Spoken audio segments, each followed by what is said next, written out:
नमस्कार, मैं हूं शुभ मिश्रा और आप देख रहे हैं अपना बिहार। चलिए करते हैं बुलेटिन की शुरुआत और सबसे पहली खबर आपको रोहतास से बताएंगे, जहां बालू माफिया के खिलाफ अभियान के दौरान एक पुलिसकर्मी को ट्रैक्टर से कुचलने की कोशिश की गई, जिसमें वो बाल बाल बच गया।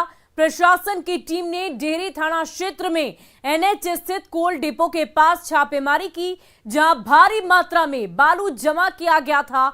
खबर ये मिली थी कि बालू उत्तर प्रदेश भेजा जा रहा, जिसके बाद प्रशासन ने कार्रवाई की और कई लोगों को हिरासत में भी लिया गया। बालू माफिया का नेटवर्क अभी भी खंगाला जा रहा है। तो रोहतास से ये बड़ी जानकारी आप तक पहुंचा रहे हैं। देखिए किस प्रकार बालू माफियाओं का मनोबल बढ़ने के बाद पुलिस कर्मियों की तरफ से जब उन्हें गिरफ्तार करने की कोशिश की गई तो उन पर ही इस तरीके से गाड़ी चलाने की कोशिश की गई, उन्हें कुचलने की कोशिश की गई है।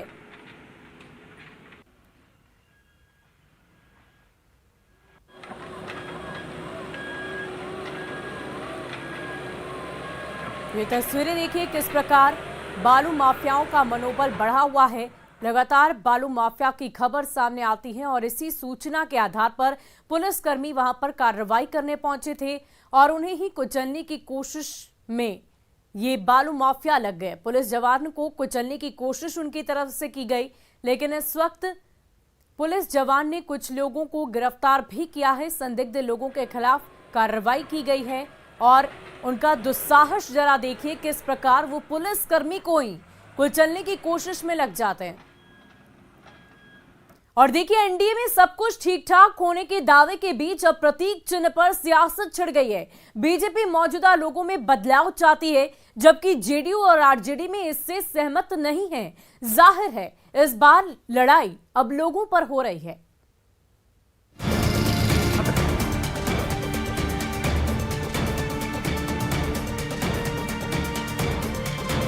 ये है बिहार विधानसभा परिसर में नवनिर्मित बिहार का प्रतीक चिन्ह।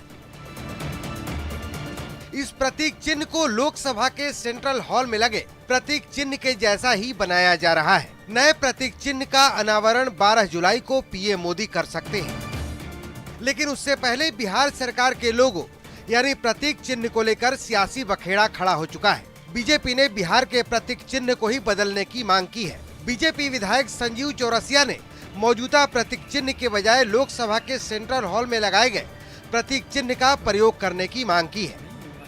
जो सेंट्रल हॉल में और लोकसभा में प्रदर्शित किया गया है, जिसके अंतर्गत बौद्ध वृक्ष का और पाटलिपुत्रा के दीवार का जो सिंबल चलता है वो एकीकृत करते हुए, साथ ही साथ स्वस्तिक का जो मार्क है वो भी समाहित करते हुए जो लोगों वहाँ पर प्रदर्शित किया गया है सेंट्रल हॉल और लोकसभा के अंतर्गत, बिहार में पहले से भी चल रहा था बहुत।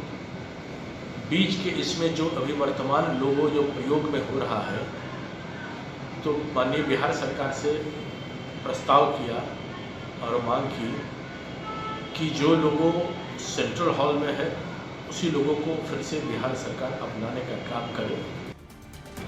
इस वक्त बिहार में दाहिनी तरफ दिखने वाला लोगो प्रयोग में लाया जा रहा है।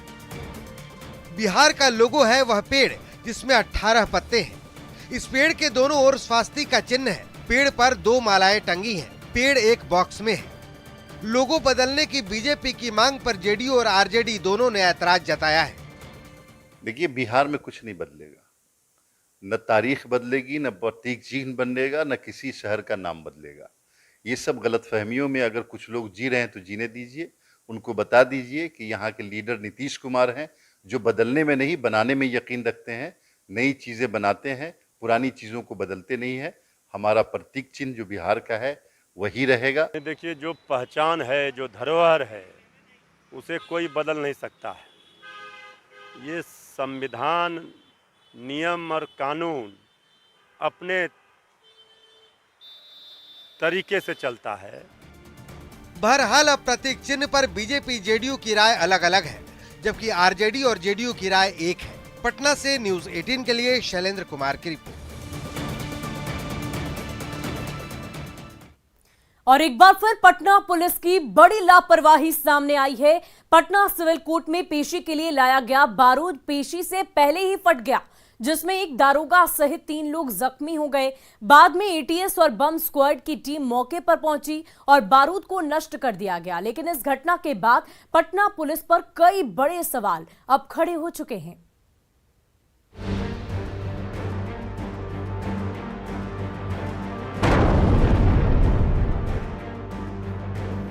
ये तस्वीरें 25 जून की हैं, जब पटना के पटेल छात्रावास से तबाही के 7 डब्बे मिले थे। लेकिन सबसे खतरनाक थे ये 2 डब्बे, जिनमें 550 ग्राम पीले रंग का बारूद मिला था। दोनों डब्बों के हिसाब से 1100 ग्राम विस्फोटक और साथ में 200 ग्राम सूतली भी मिली थी। माना जा रहा है कि इन बारूद के डब्बों से अग्निपथ के नाम पर बिहार को फिर से धधकाने की साजिश थी। बारूद के इन्हीं डब्बों की जांच के परमिशन के लिए इन्हें लेकर बिहार पुलिस पटना के सिविल कोर्ट लेकर आई थी, लेकिन विशेष जांच की शाखा में बम टेबल पर ही फट गया। सुनिए इस घटना में घायल जांच अधिकारी मदन कुमार की जुबानी पूरी कहानी। बारूद बरामद हुआ था पटेल छात्रावास से, उसी को जांच कराने के लिए आदेश लेने के लिए सिविल कोर्ट गए थे, उसी पर फट गया। आपके मन में भी कई सवाल खड़े हो रहे होंगे कि आखिर कोर्ट में बारूद कैसे फटा, किस वजह से फटा, क्या बारूद अपने आप फट सकता है? इन तमाम सवालों का जवाब देने की कोशिश की पटना के एसएसपी मानवजीत सिंह ढिल्लों ने। किसको विधि विज्ञान प्रयोगशाला में भेजना होता है, जांच करवाने हेतु भेजना होता है, तो उसको प्रदर्श के नमूना को लेकर आए थे यहाँ से कोर्ट से परमिशन प्राप्त करने के लिए। और इसी क्रम में जब वो पब्लिक प्रोसिक्यूटर्स उसको फॉरवर्ड करवाने के लिए प्रदर्श को हाथ में पकड़े हुए थे, तो संभवतः गर्मी की वजह से जो फ्रिक्शन होती है उसके वजह से उस पर ब्लास्ट हो गया, जो डिब्बा में उसको रखा गया था। सफाई भले ही पटना पुलिस दे रही है, लेकिन सवाल अपनी जगह कायम है कि क्या पुलिस को यह अंदाजा नहीं था कि बारूद फट भी सकता है, क्योंकि ये वो बारूद था जिसमें अग्निपथ के नाम पर साजिश का पलीता लगाना था। जब विस्फोटक यहाँ पे सिविल कोर्ट में लाया गया था तो आखिर वो सुरक्षित क्यों नहीं था? सबसे बड़ा सवाल है कि अगर विस्फोटक पाउडर के रूप में रहेगा तो उसे कैसे ले जाना है, क्या इसकी ट्रेनिंग पटना पुलिस के पास नहीं है? सबसे बड़ा सवाल ये भी है कि बम स्क्वाड जो टीम थी उसे साथ में क्यों नहीं लाया गया, उसे आखिर क्यों नहीं साथ में रखा गया? जो पाउडर, जो विस्फोटक साथ में लाया गया था, वो विस्फोटक क्या सुरक्षित जो डब्बा होता है जो 3 लेयर का, क्या उसमें रखा गया था? अगर नहीं रखा गया था तो फिर इतनी बड़ी लापरवाही कैसे बरती गई?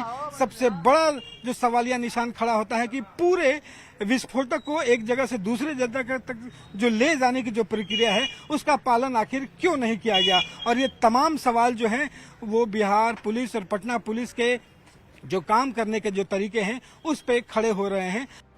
दरअसल अग्निपथ के नाम पर बड़ी साजिश को लेकर आईवी तक ने अलर्ट किया था, बावजूद इसके पटना पुलिस ने इसे हल्के में क्यों लिया, ये एक बड़ा सवाल है।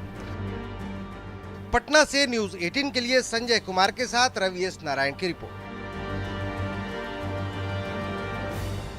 और इसी बीच आपको एक सतर्क करने वाली खबर बता दें, बिहार का कोरोना अपडेट सामने आया है। 1000 के पार कोरोना एक्टिव मरीजों की संख्या चली गई है।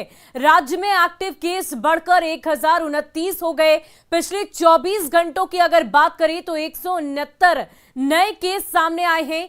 24 घंटे में 142 मरीज ठीक भी हुए हैं। लेकिन इस वक्त सतर्क रहने की बेहद आवश्यकता है, वो इसलिए क्योंकि कोरोना संक्रमित मरीज लगातार सामने आ रहे हैं। 1000 मरीज इस वक्त राज्य भर में एक्टिव हैं। एक्टिव केस की संख्या हम आपको बता रहे हैं, 1000 मरीज इस वक्त एक्टिव हैं और 1029 कुल मिलाकर मरीजों की संख्या सामने आई है। पिछले 24 घंटे की अगर बात कर लें तो और भी कई नए मरीजों में इजाफा हुआ है। 142 मरीज ठीक होकर अपने घर वापस लौट चुके हैं। लेकिन इन सब के बीच अगर अब तक आपने बूस्टर डोज नहीं लगवाया है तो अनिवार्य रूप से लगवा लें, सामाजिक दूरी का पालन करें और कोरोना के तमाम नियमों का अनिवार्य रूप से पालन करें। जब भी आप घर से बाहर निकलें, सोशल डिस्टेंसिंग, मास्क पहनना अपनी जीवन शैली में अनिवार्य रूप से शामिल कर लें। और चलिए अब बात करते हैं बिहार में बाढ़ की। बिहार में कई नदियां बारिश के चलते उफान पर हैं। जलस्तर बढ़ने से बाढ़ का खतरा मंडरा रहा है। खेत खलिहान पानी में डूब चुके हैं। गांव तक में पानी फैल चुका है। सड़कें कई जगह पर टूट चुकी है, जिससे ग्रामीण इलाकों में परेशानियां और ज्यादा बढ़ गई है।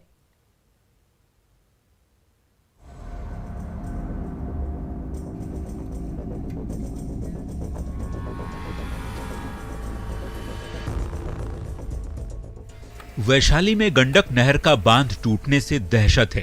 तस्वीरें पीरापुर बल्हा गांव की हैं, जहां करीब 10 फीट तक बांध टूट गया, जिससे निचले इलाकों में पानी फैल गया। मौके पर जल संसाधन विभाग की टीम फौरन पहुंची, लेकिन इस बीच ग्रामीणों का बयान ये आया कि चूहे की वजह से बांध खोखला हो गया था और जिसके वजह से ये टूट गया। 5 बजे भोर में टूटा है। इससे मक्का का फसल है, चौड़ है। इसमें फसल है मक्का का, कुछ सब्जी उब्जी का, वही सब में पानी ढुका हुआ है। हाँ, जेसीबी लगा हुआ है, गंडक परिषद का विभाग लाए हुए हैं, लेकिन भरने का कोई उपाय नहीं चल रहा है अभी। इधर अररिया में भारी बारिश के बाद परमान नदी का पानी शहरी इलाकों में प्रवेश कर गया है। जिला मुख्यालय के त्रिशूलिया घाट होते हुए कुरसा कांटा और सिकटी को जोड़ने वाली सड़क पर पानी बह रहा है। नगर में पड़ता है, लेकिन गांव इधर बसंतपुर पंचायत है और स्थिति बहुत भयावह है। स्थिति मुनासिब नहीं है। आप देख ही रहे हैं, चारों तरफ पानी आ गया, किसान काफी परेशान हाल है। पूर्णिया के बायसी अनुमंडल में भी बारिश के कारण लोगों पर बाढ़ और कटाव की दोहरी मार पड़ी है। बायसी प्रखंड के मड़वा गांव में महानंदा नदी के तेज कटाव के चलते पिछले 2 दिनों में 25 से अधिक घर नदी में समा गए। ये महानंदा नदी है, जो अगले वर्ष भी जो है 10-15 घर कट के विलीन हो गया। इस बार भी जो है कट रहा है। तो वहीं मुजफ्फरपुर में बागमती नदी में जलस्तर की बढ़ोतरी के साथ ही किनारों में कटाव भी तेज हो गया है। गायघाट प्रखंड क्षेत्र के बेनीबाद के आसपास बलौर निधि, कांटा, पिरौछा, भगमतपुर सहित कई इलाकों में बागमती नदी कटाव कर रही है, जिससे लोग दहशत में हैं। सुपौल में कोसी के जलस्तर में बढ़ोतरी से लोग परेशान हैं। किशनपुर प्रखंड के मौजहा पंचायत के गांवों में बाढ़ का पानी घरों में घुस गया है, जिससे जिला मुख्यालय और प्रखंड कार्यालय से यहां का सड़क संपर्क टूट चुका है। लोगों की आवाजाही के लिए नाव ही एकमात्र सहारा है। रात से घुसा, परसों से घुसा है सर। अच्छा, परसों से घुसा है। हाँ। हर घर में पानी है। हाँ, हर घर में पानी है। फिर भी यहाँ देख रह रहे हैं, कोई नहीं देख बहाल करते हैं सर। तो बिहार के कई इलाके बाढ़ की चपेट में हैं। तेज बारिश के चलते नदियां उफान पर हैं। ऐसे में नदी किनारे बसे इलाके कटाव की चपेट में हैं। तो वहीं प्रशासन और विभागीय उदासीनता को लेकर लोगों में नाराजगी भी देखी जा रही है। Bureau report, news 18। और चलिए अब बात करते हैं राजधानी पटना की, जहां मानसून की बारिश ने प्रशासन की पोल खोलकर रख दी है। कई इलाकों में जलजमाव ने लोगों की परेशानियां बढ़ा दी है। स्कूल से लेकर थाने और बाजार की सड़कें अब पानी में विलीन हो चुकी है, लेकिन प्रशासन और निगम है कि आंखें मूंदे बैठा है। आखिर क्यों बेहाल है राजधानी, देखिए इन तस्वीरों के जरिए।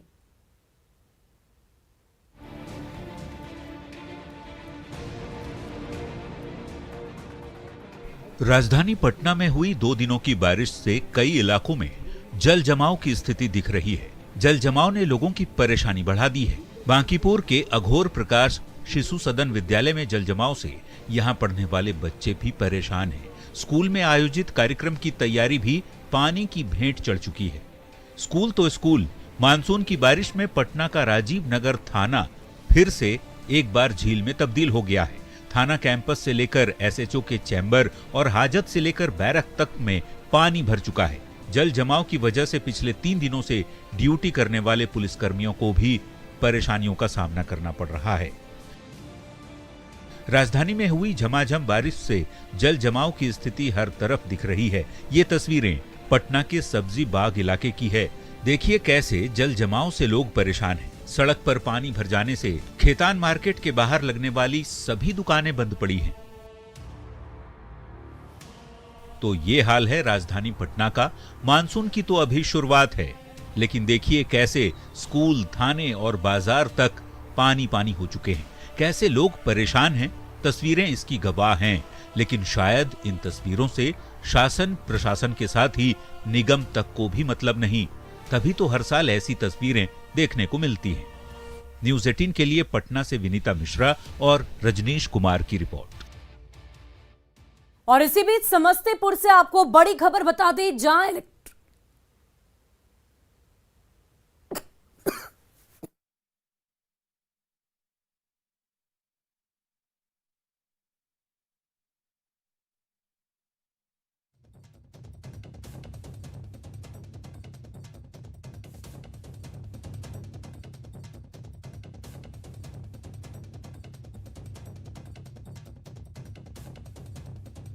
तो समस्तीपुर से आपको बड़ी जानकारी दे दें, जहां दुकानदार को गोली मारी गई है। गंभीर हालत में इसे सदर अस्पताल में भर्ती कराया गया। दुकान बंद कर लौटते वक्त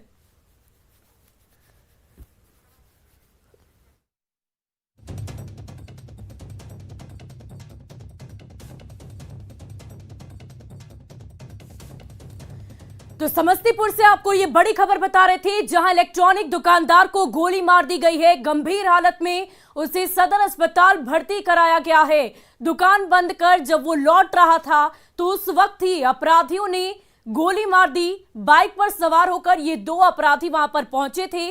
बर्मा विस्फाटिक कॉलोनी के पास ये पूरी घटना घटी है। ये समस्तीपुर से आपको बड़ी जानकारी दे रहे हैं, जहां सदर अस्पताल में इस वक्त दुकानदार को भर्ती कराया गया है। दुकान बंद कर वो लौट रहा था और इसी वक्त बाइक सवार दो अपराधियों ने उसे गोली मार दी है।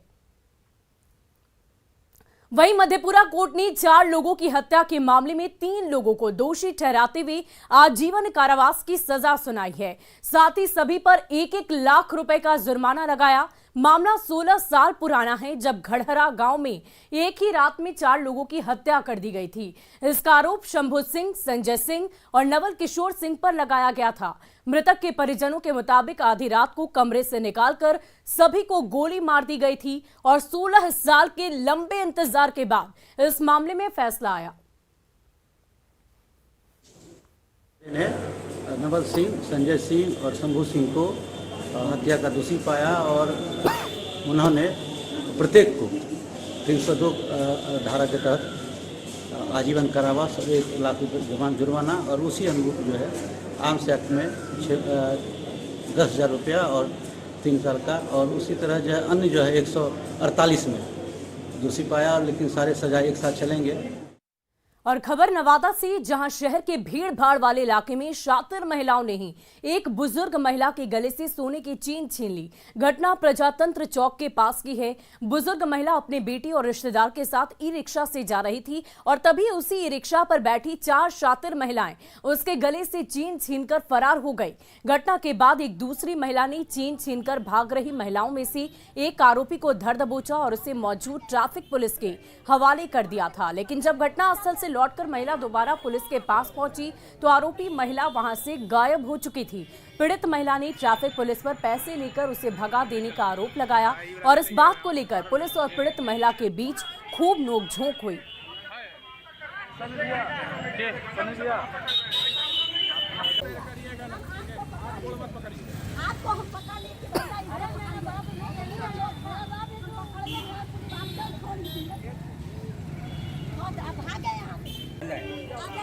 वहीं भागलपुर के अजगैबीनाथ धाम में इस बार 2 साल बाद श्रावणी मेला लगने जा रहा है, जिसकी तैयारियां पूरे जोर शोर से की जा रही है। श्रावणी मेले में आने वाले श्रद्धालुओं और कांवरियों को बेहतर सुविधा मिले, इसको लेकर मेला क्षेत्र में लगातार काम कराए जा रहे हैं। 14 जुलाई को मेले का उद्घाटन होगा, जिसकी तैयारियों को लेकर डीएम और एसपी ने भी जायजा लिया और अधिकारियों को कई तरह के अहम दिशा निर्देश दिए गए। डाकबंगला गेस्ट हाउस में काम की समीक्षा की गई। अधिकारियों ने सुल्तानगंज से सीढ़ी घाट और कच्ची कांवरियां पथ का भी निरीक्षण किया है। श्रद्धालुओं की मदद के लिए वैकल्पिक थाने भी खोल दिए जाएंगे। और फिलहाल के लिए इस बुलेटिन में इतना ही। आगे देखिए जोहार झारखंड।